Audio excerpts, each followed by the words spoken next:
Hi, I'm Charlene Laney, co-founder of Newmaker Financial and certified financial planner. Today, again, we are lucky enough to have a guest speaker joining us. Her name is Wendy Wright, and she is a licensed financial therapist who serves people really all over the US with their Mhm. financial therapy needs. Now I want to get into a topic that has actually been ringing in my mind when I think about how I work with my clients over the years. Anytime, Wendy, we have had conversations about what the budget looks like, anytime we've gone into detail about how much folks are spending about on X, Y, or Z, every Mhm. single conversation involves my clients without fail saying something to the effect of, I spend too much money on food, or I spend too much money on eating out. Tell us what Oh your my gosh. experience has been, and The I would love to hear your same. take on this. Yes, the same. When we start talking about where the spending goes, often that will come up for with me and my clients as well. Because in financial therapy sessions, we do talk about numbers because the numbers trigger emotions. They're right there hand in hand. Right. So it's really helpful. Now, when sometimes we'll start also with what is your emotional reaction to the word budget? And spoiler alert, already know Charlene's answer to this, but I'm going to go ahead and ask it to you anyway. But when you're working with clients, how do you represent a budget that can be flexible and non-judging? Yeah, so at Newmaker, we actually offer a service to our clients called shame-free budgeting services. Mm-hmm. Really just to drive home the point that this is a no judgment zone when we talk to you Yes. about your budgeting. And of course, we don't go so far as to offer financial therapy services, Mm-hmm. but we do want our clients to know that it's not about telling you to stop drinking lattes, for example. Exactly, which is so powerful. Like one of the things I work with people on is what is the words that they're using. So if think about if the word budget feels like, oh, I'm going to get in trouble, but you think about, oh, I'm going to look at my shame-free budget. Like right there in the word, you're reminded there's no judgment here, and that's super important. When we look at our money, we want to look at it without judgment. We want to look at it. Well, I've created 10 principles of financial therapy, and the first one always has to come first, and that is approach it with abundant, compassionate curiosity and zero judgment. And that is how we want to approach money. And that is also how we want to approach food. Now, my part of my background includes being an eating disorder specialist and a certified intuitive eating counselor, and worked with eating disorders for years. And part of what I found in doing this work is this really interesting parallel in our relationship with food and money. And so I'll speak to just a couple of these that are showing up, especially when we're trying to put it in the shame-free budget format of like trying to, because we definitely want to project, and we can typically forecast like, okay, how much are we going to be spending? And so one of the things we'll do in financial therapy, it is not a fast process. So we may start talking about what do we want to spend on food, and then we may spend a couple of sessions on that. So because we really want to see how much emotion comes up, and if they're like, oh, it's just like this everyday cycle. This is probably familiar where every day it's like, we're not going to eat out today, because somehow not eating out has become morally like righteous, and then eating out has become unrighteous, or whatever the opposite of that is. Like we have this moral judgment about where our food came from. Mhm. Everybody's a little different. It's on a continuum. So let's say if you have a relationship with food that is just highly emotionally like charged, we'll say, Mhm. then one of the things that I might recommend for people is that they come in and call it nourishment. And then Oh. instead of splitting it up, there's a lot of the software, there's some good softwares out there. And there's a lot of different ways to organize your numbers. A lot of them come in with like five to 10 different sources of what I'm going to call nourishment. Mhm. Like, did it come from a convenience store? Was it fast food? Was it takeout? Was it delivery? Was it Right. groceries? Was it, from this, whatever? For a lot of my clients, that creates so much anxiety that what will happen is they'll put all that into the chart, and then they'll never revisit it. So if you've ever filled out a plan, a budget, and you notice that you never come back to it, this could be a way to approach that. A couple of the reasons here too is that food and money are two of the things where our decision is often seen by others. So in other words, let's go to a restaurant. You've just made a food and money bonanza. Like, you've chosen both. So if your immediate thing when you look at the menu is to pick the cheapest on the menu and then verbalize, oh, I'm going to get this blank because it's the cheapest. And then everybody else is like, oh, treat, whatever. But you have said to them, look, I'm making an effort here. Right. I want to either show up as little as possible. I'm trying to be right or good, or I'm trying to, whatever it is. So you want to notice that. And then you want to see, maybe you want to say, but how am I dressing on the side or something like that? Because you want to make sure everybody knows that you're trying or whatever. So there's a lot of ways that there's a lot of meta communication, and those decisions are seen by others. Right. Another thing about food that is, I think makes it a target often is that it's one of the most purchased items. So as you know, when we're looking over the whole sort of money landscape, a lot of times the bigger items are only once a month, such as a mortgage or rent. Right. Or a car payment once a month, and then we just kind of forget about it. But food happens 3, 4, 5, 6, 7 times a day.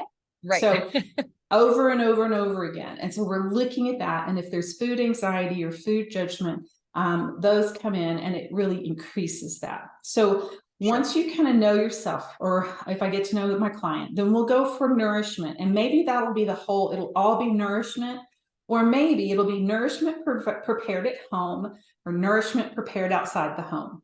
And the reason I say that is because nourishment that's prepared outside the home may be actually coming in to nurture two parents who just worked 50-hour weeks and really didn't have the time, or maybe they just didn't love it. Like, I don't love to cook. Some other people do, it's like, that's okay.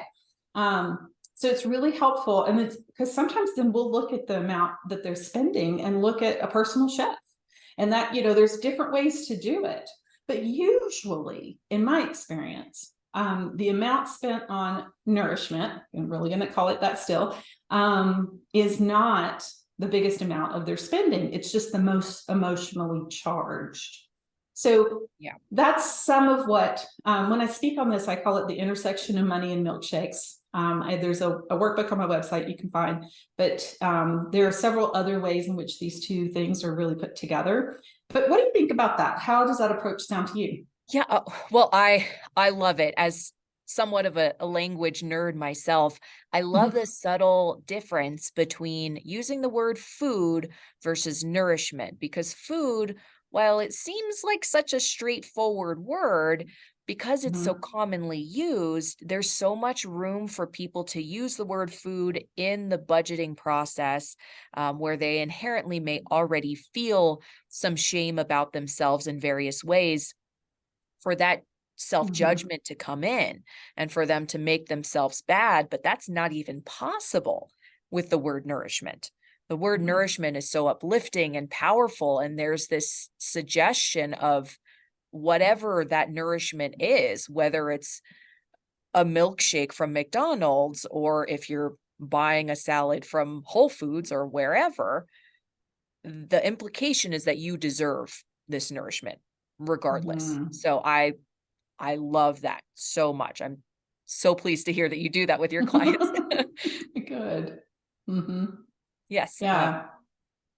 So wonderful. So when it comes to, food and budgeting and all the shame that's around it, what other things do you see from your clients, or other things that we should maybe keep in mind around this? Maybe some best practices or resources you can point us to. Yeah. Well, I think that one of the first things I have clients do is start with tracking their transactions with thoughts and feelings. So we don't even bring in the numbers yet. And that often helps us begin to see, maybe they often will see, well, I shouldn't have done that. I shouldn't have done that. I shouldn't have done that. Well, that tells us there's a lot of shame. Or I should have done this. I should have done this, or, whatever, or I was so excited about this, or I was scared what other people would think about this, So as they begin to really name those thoughts and feelings, and that's very important around food too, like is, where we want to come into an intuitive relationship with food is listening to our body's hunger and fullness cues. What Right. we often do with food is eat by time of day, who's watching, what you had yesterday, how much you worked out today, or whatever. It's like this sort of like consistent. It's kind of a credit and debit system, and then see, cha-ching, do I win? Did I Right. do enough good? So we Right. want to take that out of it and create the space. So I will have them first name thoughts and feelings, and then second, I will have them go through a month and record it. Now, just that mindful tracking of nourishment. So, I'm going to call it nourishment, and they're just going to record it. And I asked them not to make any changes yet, because we want to just see what's happening. Because a lot of times, I don't know if you find this too, when people are putting together a shame-free budget, they still might bring shame in it by maybe they Google what should a family of four spend on groceries, and then they're like, oh, Right. Still boom, this trying is to it. manipulate it in some Mm-hmm. way. Right. Yes. And so coming at it with, let's just see what you do. Let's just, without any judgment, let's just go through a month, see what you do.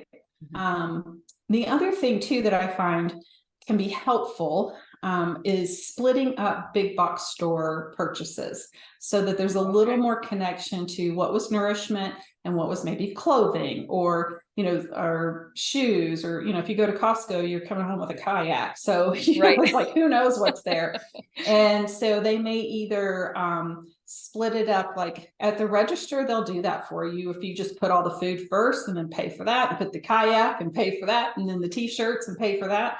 Right. Or break it up that way on the conveyor belt, so that you can take the receipt and be, okay, I can see where this is. But breaking that up often can be helpful, because when we think of food and money, we're often thinking about decision making. And when you think about how many decisions you're making when you go into a big box store, I mean, it's exponentially like bajillions. And Right. so you come in and you're like, then you leave and you're like, I don't even know what I got or anything like that. So increasing that awareness can be really helpful, again, without any judgment, and just noticing how that feels. So those are a few little tips and tricks that I might have people employ as they're trying to approach it with more compassionate curiosity. Oh, I love it, Wendy. Thank you so much for Oh, being here. This is good. really powerful stuff. And Oh, just, good. one of the few lenses through which we can look at budgeting, and the importance of looking at it in a shame-free way. And like you Mm-hmm. said, approaching it with more compassion for yourself. And that is really the way that, and we agree on this, Mm-hmm. that change is actually possible, not by Yeah. punishing yourself, not by doing things in a punitive way. So I so Mm-hmm. appreciate the work that you're doing, and for you to take the time to talk to us again here today. Again, everybody, this has been Wendy Wright. I will make sure that I include all of her contact details. If you want to Mm-hmm. follow up with her for any more information about financial therapy, please do. And hopefully you enjoyed this series. We can certainly do a lot more of this based on Oh, what you yeah. want to know. And if you haven't yet, please like, share, and subscribe to our channel. We will see you all next week. Thanks.